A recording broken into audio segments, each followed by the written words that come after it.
Indonesian engineers deliberately drained Mount Kelud's crater lake in 1967, pumping out 2.5 million cubic meters of water to prevent the lahars that killed 5,000 people in 1919.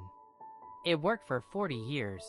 Then in 2007, the lake refilled itself and a lava dome punched up through the water.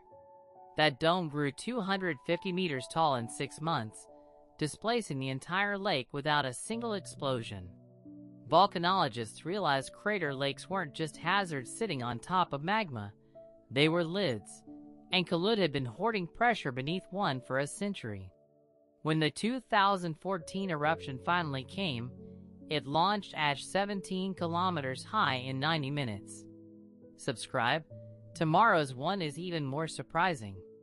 Japan's Mount Aso, Costa Rica's Pose, and New Zealand's Ruapehu all